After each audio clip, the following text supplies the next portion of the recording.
All right. Hello, everyone. This is Dad here, and in this podcast, we're speaking English, but there'll be subtitles in both languages, so you can take a look if you need. So I have with me here Brian Schlieder. He was here last year, actually, around this time last year as well. So it's been a year since we last discussed these topics. But why don't you, first of all, just introduce yourself a little bit about your background and things like that. Hi, Brian Schlieder, Dad's uncle, and it's a pleasure to join you again this year. Last year at this time, we were talking about similar topics, though different. It was more of a historical perspective on my career and coming up working in corporate America. I worked there for 37 years. Started off out of college after some other jobs in call center environments, worked in the telecommunications industry, starting with AT&T and moving through other telecommunications companies, basically staying with my companies, but companies spun off and became other entities, and I continued to work with them throughout those many years. Retired in 2020 and have since been doing other part-time work, basically, since then. I ultimately landed with Accenture Consulting, which is where I spent the last 19 years of my career with them. And they are, if you recall, the fifth largest consulting firm on planet Earth, with others like KPMG and Deloitte and PricewaterhouseCoopers. Those are the biggest consulting firms. But Accenture is quite large as well, with probably about 650,000 employees at this time. I worked in their education and training group and provided services internally to Accenture teams as well as external clients as well. So back to the time when you were in telecommunication, just for people who did not listen to the previous episode, did you do the same type of training, people training and traveling, things like that? I did. I was an instructor for 3 years. I ended up moving to the content development side when I moved from New York State to Colorado, and began development career there. I did business television training out over satellites for the first year or two, and then moved into content development. And from there, led teams of instructors, developers, contractors, etc. I see. So most of your career you've been in training, right? A good portion of it, yes. Consulting related. Yep. All right. So the focus of this year's episode is on how early career people can maneuver the changes in their work environment. So that would involve people who just fresh out of college, or people who are transitioning to a different career. And hopefully through our conversation, we give them some tips they can take away and apply to their transitional period. So, yeah. Did you find it hard getting jobs after college? Yes. It made me laugh, your first questions, and thinking about that, because it is definitely the case that all of our experiences when we're young are not directly tied to what we ultimately become as our professional careers start to take off. And so I would just want to offer to your listeners the fact that that's okay. It's normal. It happens to everybody. There are certain professions, I'm sure, that their early careers. I'm thinking of doctors, my nephews. I've got a couple of nephews who are doctors. And when you're in school and studying to be a doctor, your jobs that you're supporting are directly related to that, because everything 24 hours a day is related to becoming a doctor. It takes 10, 15 years of study and expertise. And so absolutely everything that you're learning is being then acted out in jobs, because you're probably working in a hospital or some other medical facility of some sort and adding to your skills growing like that. That's not the case for the vast majority of us in other public sector kind of jobs or private companies, that you're going to start off doing exactly what you think you studied for.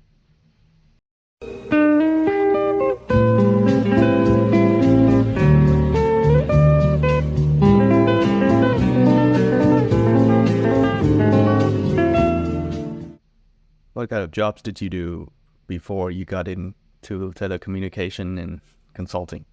Sure. Well, in business, my training in college was all about business and economics, computer science, and things like that.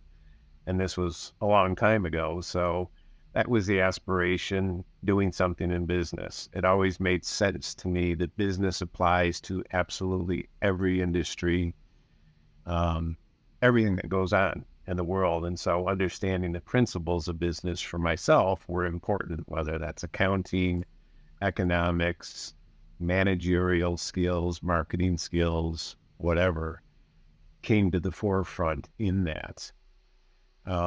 It made me laugh, though, thinking about it, because I can remember last year of college and whatnot, and they're saying, well, you're going to have this marketing degree and you're going to be able to go into the marketplace and you'll probably be making $25,000 to $30,000 a year at that time. Okay. Yeah, that didn't really come to pass. I had worked a lot of manual labor jobs. I worked in factories, which is where I learned how to work hard and get good at whatever it was I was doing. That's a personal thing that I would counsel your listeners to, which is whatever you're doing, whether it's related to your future career path or not, is that I actually learned an awful lot doing those jobs. I learned how to work hard and how to be a good team player, how to look at the work that was being done and understand what the manager or supervisor was trying to accomplish, and then tailoring my activities and my desire to do the work to help achieve the goals, right? This is what the team did. I built farm silos for several months with a team of people. That was hard and grueling work. I worked in factories. I did a number of other jobs. Those taught me how to work hard and how to contribute as a team member. But when I got out of college, the only job around, I applied. I was just sending out resumes and applying. I ultimately got a job as a bartender in a bar. I had never done anything like that ever before. And yet I learned a lot from that, just like previous jobs. It was a small hotel bar and they had no customers. Very few. Few people would come in after their daily work, or travelers, because it was a bar and a hotel that would come through. Very, very few. But I reflect on that first summer that I was doing that there was a Italian bocce tournament. Italian bocce is bowling, small balls. You throw out a small ball and then various teams try and get their balls as close to it. That was a big, big deal. And hundreds of judges, lawyers, people professional up in the greater Northeast traveled to this town where I was living to celebrate and party, basically, is what they did. And it was a great big festival. I honed skills and social interactions as a result of that. And by the end of that, I had 3 different musicians signed up that would play music in the bar live for the next several months. And the place was always crowded on the weekends and things, especially, of course. That's when you'd have music playing and there'd be people dancing and shooting pool and buying drinks at the bar. Nice. So how long was that period of jumping between jobs until you landed in AT&T? Not that long. After the bar thing, I did find a job and I started as a call center rep for Metropolitan Property and Liability Insurance. Yeah. And there were probably 100 of us reps down in a great big call center environment. You can just imagine, all taking calls and answering customer queries or dealing with billing issues and things. And I had 13 states worth of data. I just remember this great big long series of books, whether it was home insurance or auto insurance were the primary things that we cared for.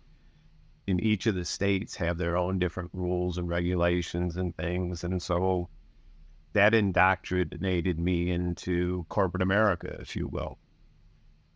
And I had to learn what those were and become good at speaking with customers on the phone, being helpful. This is the function of what a call center is, right? Or at least what they used to be. And all of us were busy doing that activity. And I got good at it. Within a year, I was up for a promotion to underwriter to move to the next level there. And underwriters are responsible, those don't know, in insurance, they determine whether they want to write policies for people based on risk analysis and things like that. And so I didn't get that job. There were, I think, 3 positions open, if I remember correctly.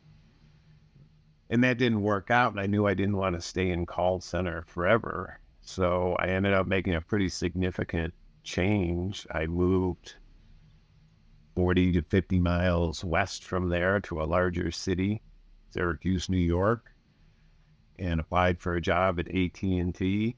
And it was a call center job because now I've got a little bit of experience, right? So I was able to make that transition. Your listeners, and I appreciate this, it's hard to make that first inroad. Right. I would say go slowly, go cautiously, move forward slowly, start somewhere and realize that whatever experiences you have had in the past, even though they might not directly relate to your profession, are invaluable. And if you stop and you think about, what did I learn in this job? What am I learning in this job? And how might that apply to a future job in my chosen career? Think about how you can answer that question and how that job actually does relate. Because I think what you'll find 98 times out of 100 is that it really does indeed relate in some capacity or another. Yeah, that's the source of fear for a lot of people. Because I would like to believe that most people nowadays, when they go through college or when they go through the early part of their lifetime, they do a lot of jobs, seemingly unrelated to the career that they're shooting for. But they're little pieces of a job, like you mentioned, that really can stand out, and they can include that in their resume and learn how to talk about those skills and those strengths that they have acquired that over the years, right?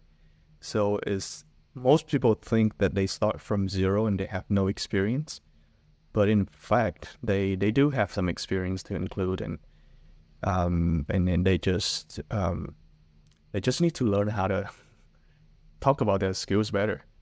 I think that's the key. That's That's what Well, I think before talking about them, I think we need to do some self-reflection too. Right. And think about, how can I relate that experience in my life to what I'm trying to share on a resume or trying to share in an interview process, and draw a relationship between that experience to the intended job that you're going for. And be comfortable with that and understand exactly as you just said, that in fact, it does contribute to who you are and what you bring to the table and offer a potential employer. Right. So did you, way back then when you applied for your first corporate job, did you struggle with that as well? Identifying, hey, these are the skills, the strengths that I have? Oh, I was absolutely nervous. Absolutely. It didn't know what I was doing, and wet behind the ears is the English expression for that. I don't know much. I don't know what I don't know, and I'm not sure what I do know, and how do I bring that to the table? Right. And so I guess my counsel would be to just think about it before going in. A lot of people don't do this well nowadays. Look at the company that you're going to go do an interview for and learn something about that company. And I don't mean go look at their homepage on the web and go, okay, I got this company figured out. It could be a multi-million-dollar or a small, medium-sized business. What size is it? Read in depth what they have on their site. What do they do?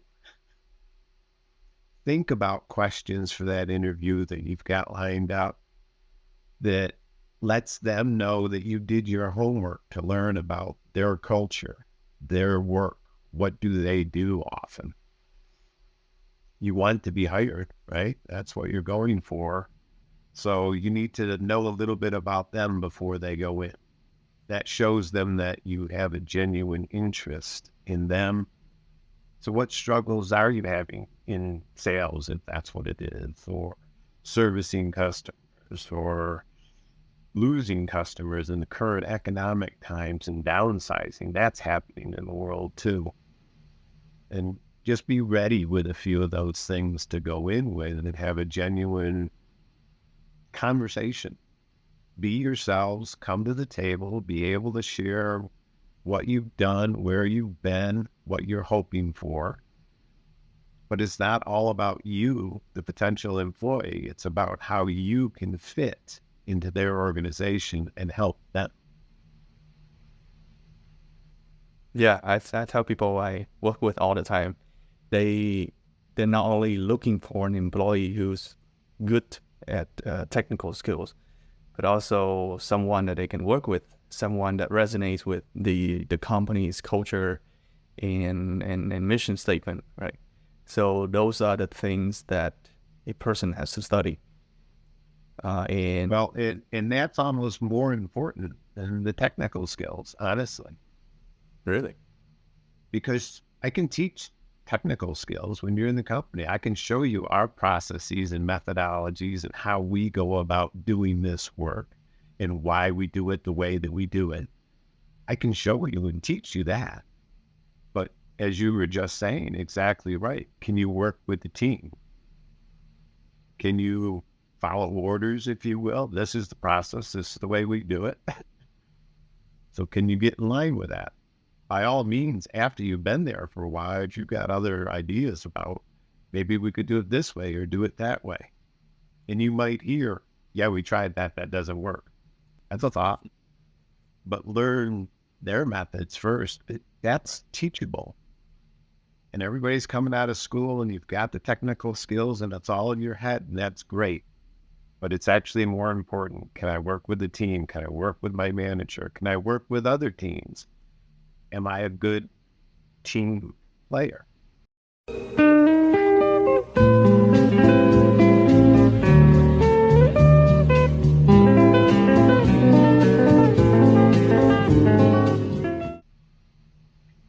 Yeah. Previously, actually not previously, recently, within 2 weeks, I got 2 cases two different people trying to get into two different industry. One being a master's student trying to get into a PhD program in agriculture research, and the other one being a software engineer working for GM and trying to get into a different company with better pay or something. That's what he said. So two different people.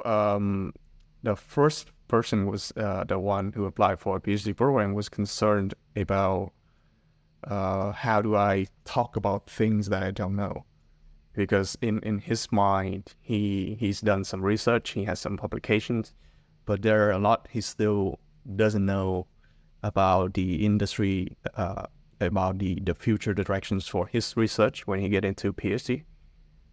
So he asked me on some tips to prepare for that, and my response to him was just, be honest about things that you know, and be honest about things that you don't know.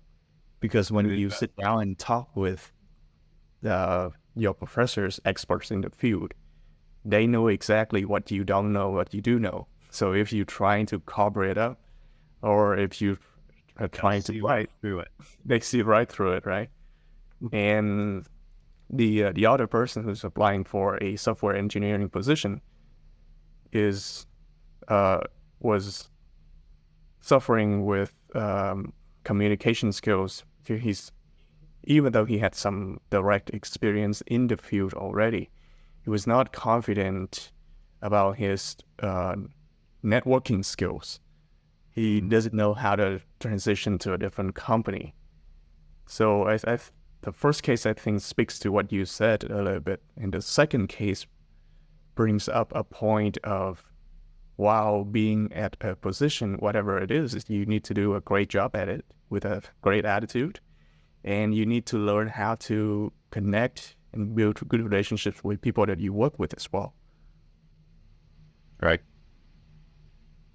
Do you think those skills outside of technical skills, like communication skills, networking skills, do you think those contributed to your success of landing the first corporate job?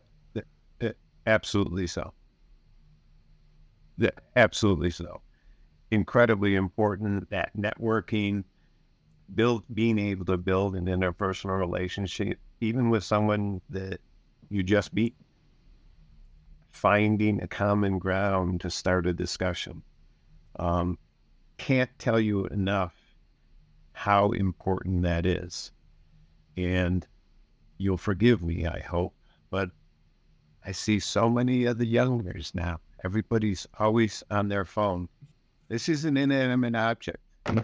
These relationships are interpersonal relationships. Yes, they're harder. They're more nuanced. They're more details. Google.com, boom, boom, boom. Yep, there's the answer. Great. Oh, okay. It's a database, whatever. Communication skills in this climate are getting more crucial, right? Because a lot of people are not getting it as much as they did before.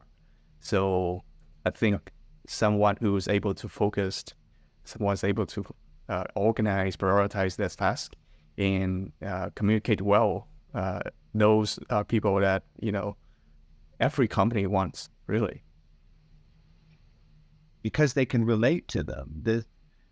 I think I brought this up in our last conversation, about people, human beings, from the beginning of time, since we came out of the caves on whatever continent our ancestry came from, sat around a fire and told stories and passed knowledge on to one another that way. It's how we learned. We related. We interacted. And so for those people like the second one struggling with networking, I would suggest, and that you've seen me do this, I know you have, interact with the woman at the grocery store who's cashing you out at the register. Interact with the bag boy, the person getting the carts, other people in line. Practice. No one's going to bite you if you get something wrong. You don't know them. You'll probably never see them again. It's a great place to practice in your day-to-day interactions. Make a little joke. Have a little fun. How's your day going? People open up readily to that. And that's how you do it in your other relationships. That gives you the open door to be able to walk through and begin a relationship with a potential coworker. And it's something that's sorely missing nowadays. Right. Let me ask you this. During your career, did you do any interviews with candidates? Oh, I did lots. You did lots of interviews. Right. For I interviewed. how many of those are for entry level positions? I was typically looking for some people with some experience in education and training or course development, or that were teachers of sorts, or recognizing technicians who had the capacity to potentially become decent teachers, because we had a lot of instructors and content developers. The thing I jotted down in preparation for this was that some people would come in technical writers, right? A lot of people think, well, if you can be a good technical writer, then you can be a good course developer. And while that was true in some cases, it wasn't true in all, because the skill sets are different. The people who succeeded in moving into training content development were technical writers who could make that transition and change. There was still, go look at books on adult learning theory, and you'll have massive quantities of books and studies and approaches and methodologies, etc.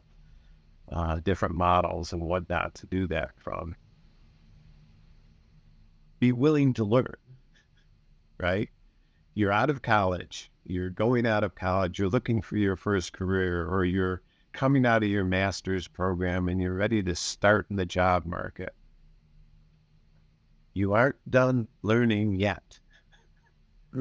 Because now the real learning begins. You've been in, if you look at it in one way, and I hope this doesn't sound crass, but you've been in an insulated bubble. The ivory tower is what we call it. It's called that for a reason, because it's a safety place for you. I go to classes, I study, I take tests, I write papers, I turn them in, I get grades. Well, that's pretty safe. The working world's a little bit more dangerous. If I screw up really badly, I'm going to lose my job. Yeah. How am I going to pay my bills? This and that. It's a lot to navigate. If you're a good student of this thing we call life, you will continue learning for many, many, many more years to come. And when you get to 30s and 40s and 50s and look back, you'll go, oh man, I was so wet behind the ears. I didn't know. But I've learned so much along the way, because, and this is key in my humble opinion, is that you were open to those learning experiences and actually learned in real time as you were going along, and applied those rules starting tomorrow. What'd you learn yesterday? Yeah.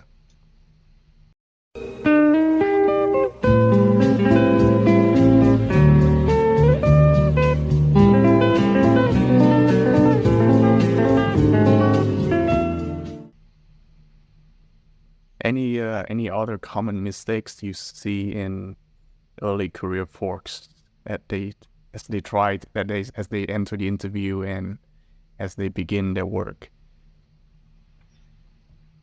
Yeah, well, again, I don't mean this in any negative way. I've had a 40-year career, so a lot of my experiences are behind me now.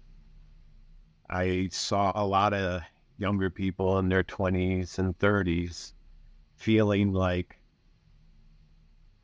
well, I've done this and I had a success, so I should get a promotion or a raise and just go like this up through their career until they're making $1 million a year or something. I go, it's delusional. That's not the way it works.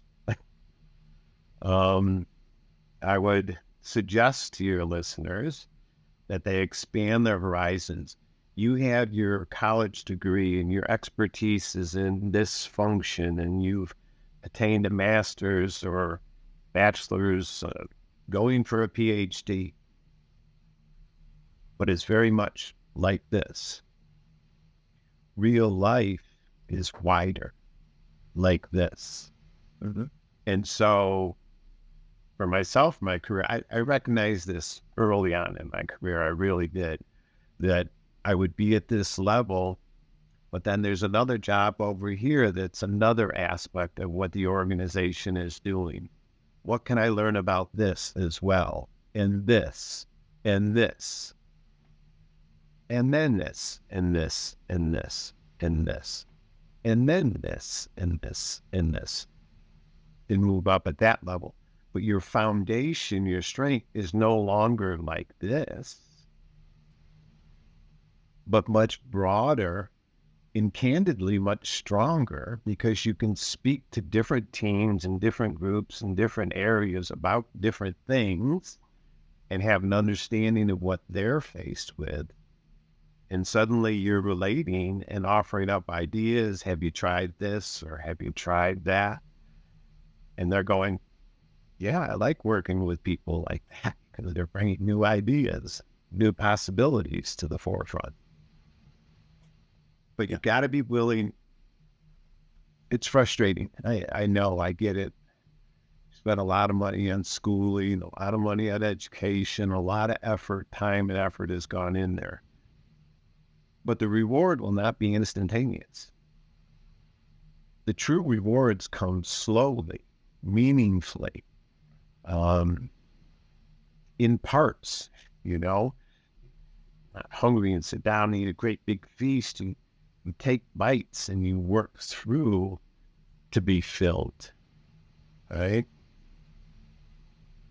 Okay, I've heard some stories of what you just described from people who graduate from Ivy League schools or people who study abroad and come back to the country for the first job and thinking they are a big shot and they have to be treated like someone who's in the field for 10, 15 years, 20 years and expect to be paid that amount. And that's, like you said, I think that's just delusional. Every job begins at zero, and the more arrogant one appears, the less help they're gonna get, and they will struggle. Yeah, right, because now you're having to do everything yourself through the force of will. No. It's working with people is one of the most important skills. I don't think is taught enough, and one has to be smart enough to gather that skill during their time in college, one way or another. Join a club, go out, network with people, do labor jobs, And learn how to interact and to share and to be a member of a team. The day of the lone wolf is over. It takes organization. You've heard the line, it takes a village. Well, it often does. It needs this skill set and that skill set and this skill set and this one. And as an individual, we can learn from each one of those, but that's their special skill and that's their special skill. And together, all of us together is how we accomplish a goal, a corporate mission, business, whether it's an educational institution or a corporate enterprise or a research lab, as you mentioned earlier. It doesn't matter. It doesn't matter. there are people there. All of them have skills and knowledge. We can learn from that as individuals and figure out where our place is and how we contribute. Living a good life, building a good career is about what you give, not what you get. The more you give, the more you will get. But the giving has to come first. Yeah. And those are questions that one really should ponder. I mean, a lot. But the thing is, as I observe, there are a lot of people who are fully capable of making rational and logical decisions that don't. For instance, I'm gonna start my PhD program because I don't want to start finding a job right now. That's not a good reason to sacrifice 6 years of your life. I mean, no, are you that afraid that in 6 years you cannot find a good job and advance your career? And there are people that go to a different country, start a career because they think that someone else has done it and they have been successful, but they don't sit down and do their research and really think about, hey, that person is successful because reason 1, 2, and 3. What I mean is they don't have all the data points when they make a decision for their career. And those are very important decisions. They are. Those people coming out of those Ivy League schools think that they should be able to move into a director role in an organization and go, have you ever worked in an organization? Why would we make you a director? You haven't rolled up your sleeve and done the work of the organization. You haven't learned anything about the organization and that you think you should be a director. I don't know how you're going to direct when you don't know anything about it.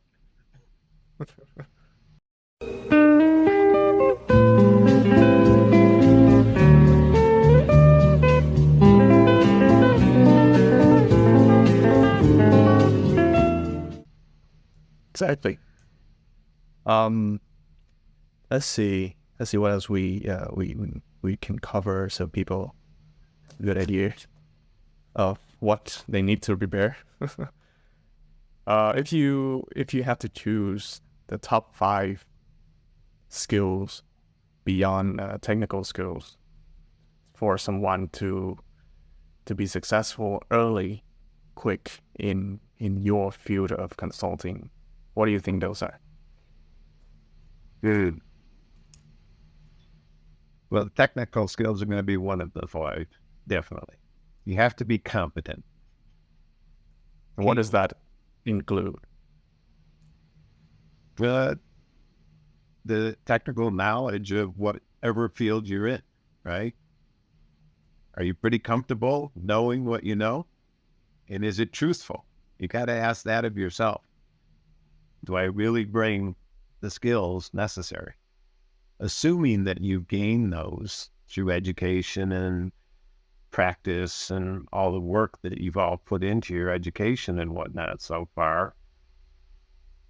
Honestly, the vast majority fall into those other categories, those soft skill areas. I always get a charge out of that. The hard skills are a given, right? You got that. We were trained. You're capable. You know how to look stuff up, research it, find the answer, right? That's good. Hard skills, good. The soft skills are actually harder to do. And those come into what you said earlier, Dad. I want to highlight it. Being truthful as you sit down on a resume or in an interview, and being truthful. I don't know everything. I'm new and up and coming. I've worked on my hard skills for a long time and have achieved some success in that area. So I think I bring that technical knowledge to the table. But it's those next things that you'll say in the interview that are most important, which is about representing how you will bring yourself to the table. Have I learned how to be a good team member? A truthful? Do I take responsibility if I messed up? Oh, I can't tell you how important that is. Because that makes you real. Just like the person sitting on the other side of the table who's doing the interviewing is trying to be. Interpersonal skills, truthfulness, honesty, appreciation for just the opportunity to even just interview. Appreciation for the opportunity to be considered for the position. That means you're getting there. You're getting there. Feel good about that. Feel grateful about that. Feel appreciative of that opportunity and learn from it. And what will you do the next time? How will you do that differently or similarly? What'd you learn? What are you applying? Social skills, networking, I know it's hard. People are insulated in their own worlds, in their own rooms, in their own offices. I just want to stress you've got to get out and socialize with people and be open to what those people can share with you that you could learn from, and have dialogues and conversations, because it is critically important to success. Yeah. I mean, real learning takes place then at dinner tables, social gatherings. In my industry, even though I do a lot of personal research and personal studying, exchanging those ideas with others, people who are more highly skilled than me, more experienced than me, that's how I really learn, because I can really expose the flaws in my reasoning and the flaws in my thinking to them. And if we're honest enough, people will always come back with good feedback and good criticism, right? I think you're a living, breathing example of exactly what to do, to recognize everything that you just said, and to know I don't know everything, but I'm going to talk about it and be corrected or exchange ideas with someone else. Yes, that's right, Dad. You're a little off on this, because what that really means is this, and it's more data to you, but you're open to that. And more people should be that way, strive to be that way. And the more we practice doing that, as you know, the easier it gets, and the better and more confident we become as individuals. Yeah, I'm speaking from experience here, because in the past, when I had interviews, I used to be very nervous, because I thought I had to prove to them how good I was, and it would be a miss for them to not hire me, right? So I went through that a lot, and I realized that's really not what I need to do. What I need to do is just to be very honest, like we've been discussing, that, hey, I don't know this, but I'm willing to learn. Or when I make a mistake, just come up and say, hey, I think I did this wrong. Can you show me the right way to do it? Can you help me out? Right? Being humble enough to ask for help, and being humble enough to recognize that, hey, I screwed up. That's not easy for us. Yeah, no, it's not. And yet, as you say, it's a very, very important skill. Humility is a great one. Add it to the list of the top 5. You can get it up to 10 really easily. Yes, you have studied, you have worked hard, and you have achieved a certain amount of knowledge and skills, but you haven't gained them all, right? No one has. Life is a learning experience. It takes years and years to do that. But we've got to work, and we've got to eat in the meantime, right? I've got to be able to pay the bills. So how do I get in a job? Be that person and go in exactly as you're describing that, because that's the way in the door. and you're still going to be learning afterwards. Don't think after 6 months, oh, I'm here. I've been here 6 months. Where's my next promotion? Oh my goodness. So many people are changing jobs left and right, chasing the dollar rather than living their life, their work lives, chasing the knowledge and the skills that'll make you even better. It might take you a year or two for your first promotion. It could take 3, depends on what field you're in, 4, 5. It's okay. You're learning throughout the entire process. You're honing your skills. You're sharpening your stone. You know what I mean? Every bit of it is worth it. Yeah, and one has to enjoy that journey as well. It won't be quick. It's a process. This is something that I had to learn as well. Is learning takes time, and getting good takes time. So I don't have to get uncomfortable with myself because I'm still not good at something. But rather, what I should be focusing on is I'm learning, I'm growing, I'm getting better at this, and most importantly, I'm not hiding the fact that I'm not good yet. Right? Exactly. 100%. Yeah.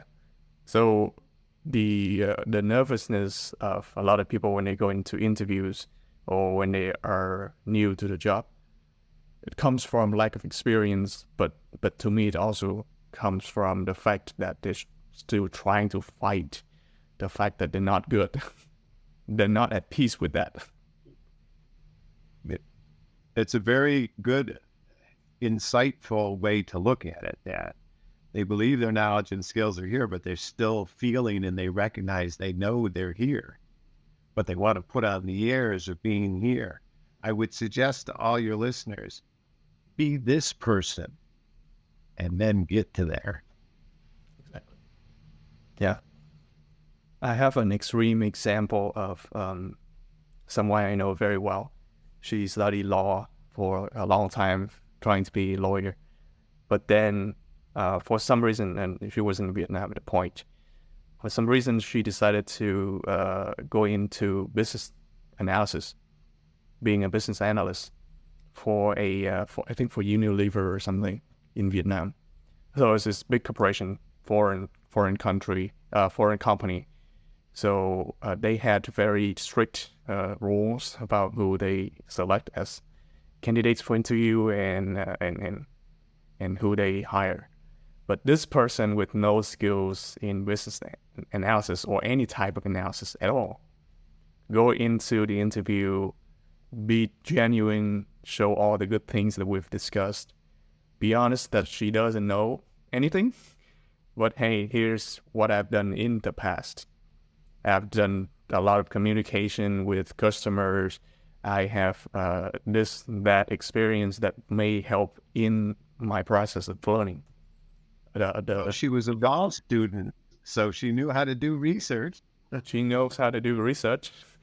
She just doesn't know how to do research in this environment yet.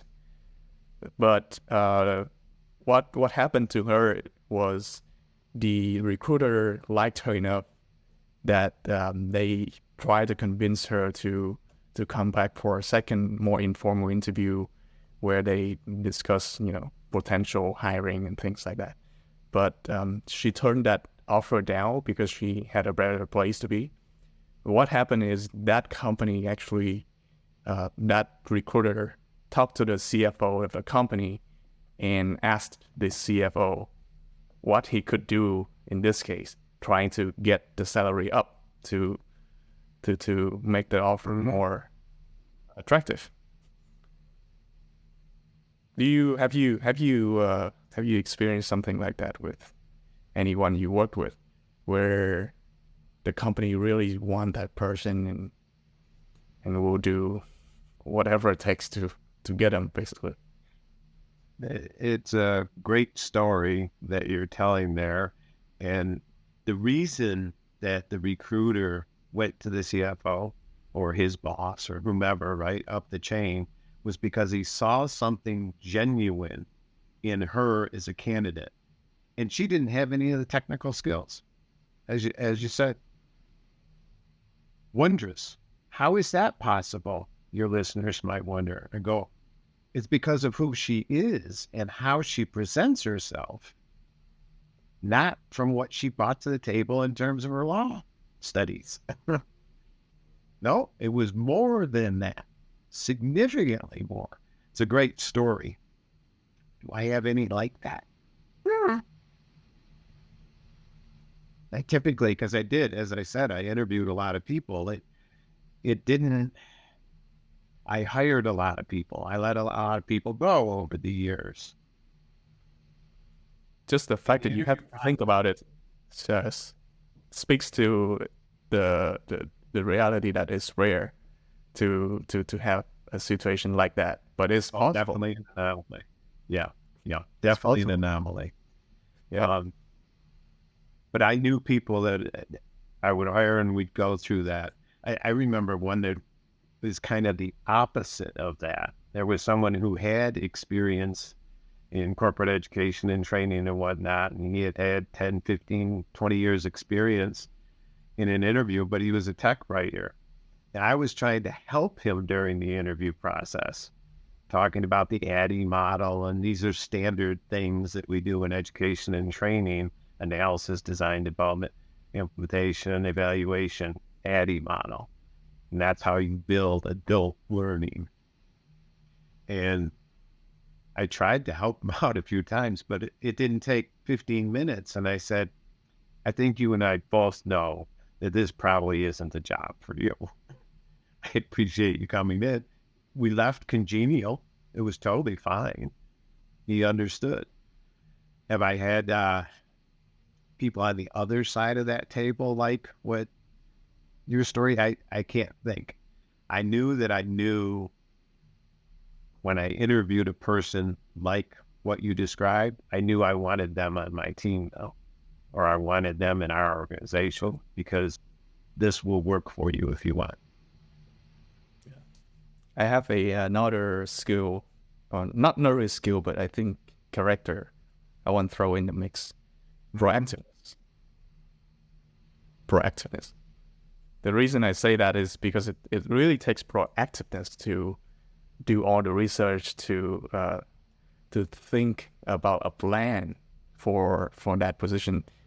And being by saying by plan, I mean, hey, when I go into this job, here's what I'm gonna do to learn. You don't just sit there and wait for people to go train you. You have to go after it. You have to tell them, hey, these are the things I don't know. This I know this a little bit, but let me read through the documents. Let me try it first, and I'll get back to you with question. So it does take proactiveness to do that sort of thing, and that's not something that college teaches us. That's something life teaches us, right? That's right. You can hopefully build the best mousetrap that's ever been invented in the world, and hopefully the world will beat a path to your door to buy one. But that's probably not going to happen. Instead, we must go out as individuals, and we have to think about, and you're exactly right, having an entire plan.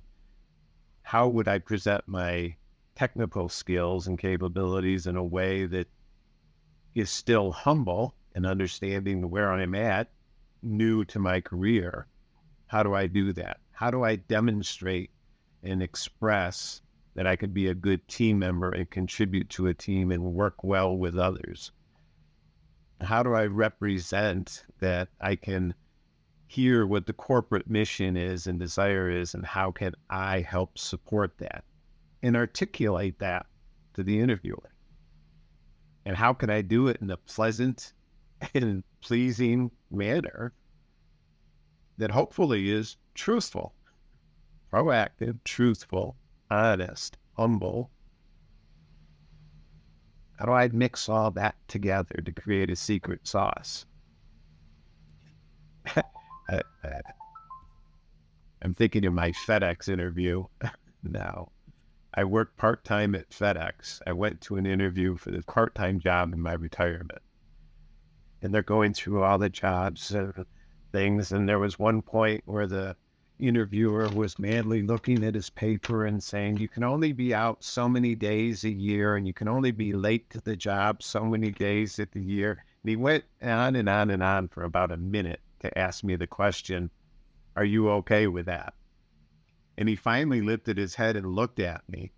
And I looked back at him and I said, I'm from an old school, and if I'm scheduled for work, I will be here and I'll be on time every day. And he went, well, that answers that question. And you have to say that in a way that makes them feel, hey, yeah, I can trust this guy. Yeah, right. I had the job then and there at that place, but I didn't take it because it was too many miles away and I didn't want to drive back and forth. I wanted the place that's closer to the house. And I told the recruiter that. And 1 week later, she called and said, there's one open over there now. Do you want it? Yeah. Yeah. It also reminds me of my first interview.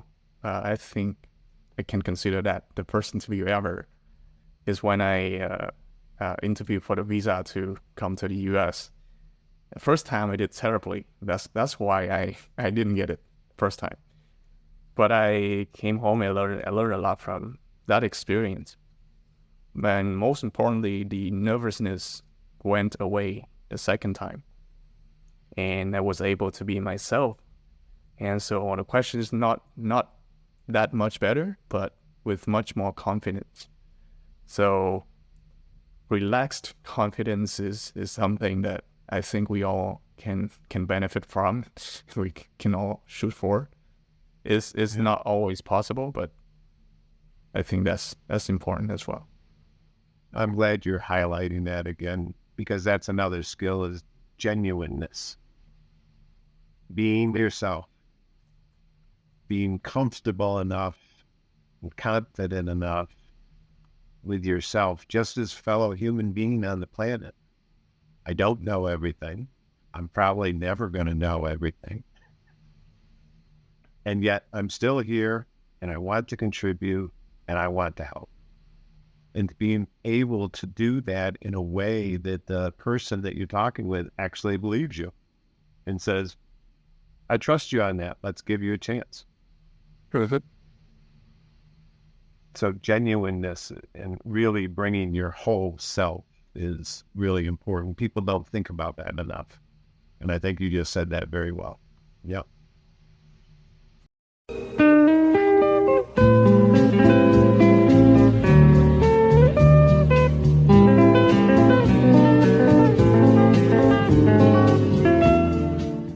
I think we covered a lot of points so far.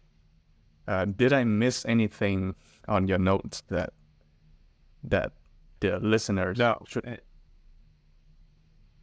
Not at all. I don't think so. I think the summary point I would make is, and we've alluded to it a few times, and it's a struggle, and I can understand that for youngers coming up. I put in years of study and years of work. And I'll go back and say, but you've been in the ivory tower and you've learned this and you need to broaden out. They have to take the things that we've talked about in this session and take them to heart and realize that it applies to them too. They have to be willing to get out of their comfort zone and talk to people, to learn how to be genuine, to be able to share stories about their experiences and make it relate to the organization that they're trying to apply for a job for. Be genuine, be truthful, be honest, and be a partner, be humble, be willing to be part of a team and help a team succeed. Because if the team succeeds, then each of the individuals on that team succeed. The organization succeeds. It's what we call in business a win-win scenario. There are too many things that in business, this person wins and that person loses. Look for the win-win. How can you help contribute so that you, the individual, can also be successful? and learn more and keep doing it. And that takes time and effort. It takes more time and effort than just schooling. There's a lot more to it than just the technical skills. And I think you've articulated today very, very well what a lot of those are. So I appreciate those insights. Yeah. So I think this has been great, helpful, definitely helpful to people who listen all the way through it to this point. If you still have questions, just type it down in the comment below. We will get to it. But hopefully this helps. And recommendations for next episode, you can do that in the comments as well. Thank you, Brian Schlieder, for your time and your insightful discussion today. My pleasure, always. All right. That's a wrap for today. Thank you for listening to us, and we will see you next time. Bye-bye.